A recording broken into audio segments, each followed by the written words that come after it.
I'm getting a nightmare view of a government that we will wake up to one day which says, I have signed a treaty with fill in the blank. In order that we achieve and maintain peace around the world, we are asking you to voluntarily give up your guns. I have agreed with the United Nations that anyone who earns over fill in the blank is a pig, and that pig must now turn over his property in order for the betterment of humanity. I can make it up. I can fantasize. I can theorize. I can strategize. I can capitalize on your fears. But let me tell you something. What I am talking about today is based upon cold, white-knuckled reality. Your president just told you that while you were dancing at Michael Jackson's gold coffin, a pedophile, a talentless imp who had not produced a record in 20 years that anyone knows of, the media gulled you. They produced a mass hysteria. And like minnows caught up in an outgoing tide, you went along with it. Who was the only one in the media telling you that there was something up as to why the media was drawing you to L.A. in the funeral? Who was the one who told you, why is the president going to Russia? What's going on here? What's happening? Why is he giving away America's nuclear superiority in Moscow? Now, I want to back up for a minute because I have a fairly good knowledge of this subject, although I'm only able to speak in sound bites and speak in short bursts of brilliance. There's a great deal of knowledge behind each of my sentences and statements. You may not know it, but George Bush Sr. did a similar thing. That's correct. Not the dyslexic son, but the rather calculating, brilliant father.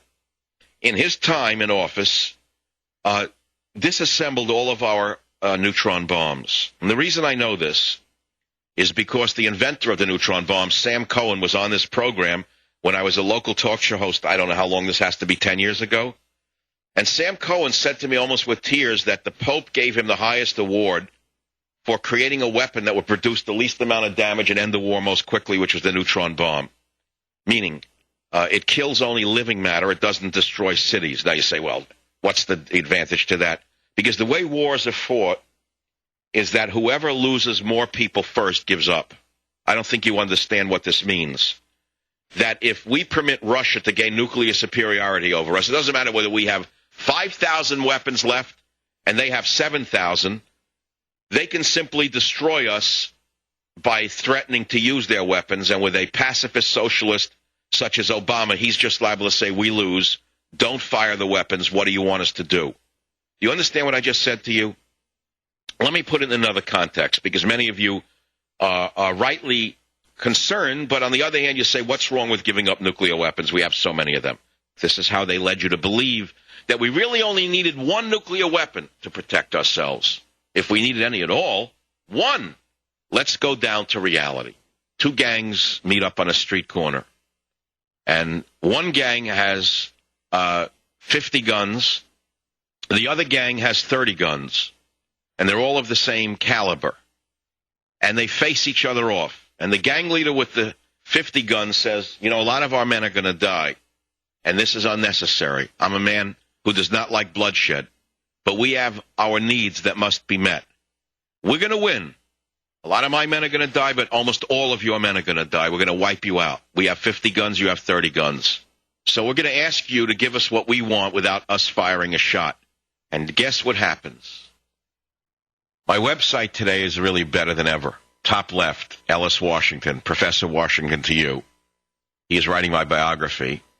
Incidentally, he is a conservative African-American who has been completely ignored by the media because he is not a socialist African-American and cannot be a useful idiot for them. He's a brilliant man, and he wrote a new article comparing Michael Savage to the Dreyfus affair, my banning in UK to the Dreyfus affair. If you don't know a little history, it won't hurt you. Read it. It's on michaelsavage.com, linked from WorldNet Daily. Astonishingly, from the Rasmussen reports, Obama's approval index drops to an all-time low. You heard me. While you were dancing to Michael Jackson's White Glove, the daily presidential tracking poll shows only 32% of voters approve of Obama's performance, while 37% disapprove, giving him a rating of -5. You won't see that on ABC, CBS, NBC, CNN, or Fox, will you? Let's go down to the bottom of michaelsavage.com. Great article from the New York Post by Andrea Pizer, where she says, enough, excess rights all wrong for sicko freak. I think you know who she's talking about. From London, the government scheme to cut teen pregnancies by giving out condoms and teaching them about sex has actually doubled teen pregnancies. There's Obamacare coming up in the future. You mustn't miss this one from the New Orleans Times-Picayune. Remember Representative Jefferson packing money into a freezer? Well, former Rep. Jefferson is seen taking cash in a video. That's right. Go and look at the article, watch the video. The story's been buried because he's not a white male with blonde hair and blue eyes. And, of course, that's why you haven't been following this story. But apparently the FBI hasn't let it go. From the BBC News, you're not going to believe this. An international group of academics is urging world leaders to abandon their current policies on climate policies, saying they're all bull crap.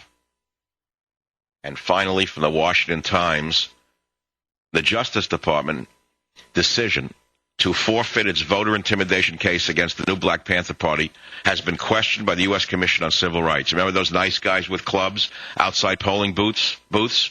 Not in Venezuela, but right here in the U.S. of A. That's right. This is the Savage Nation, all on michaelsavage.com. Read it. Michael Savage. Afternoons 3 to 7 on Talk 910 KNEW and online at 910knew.com.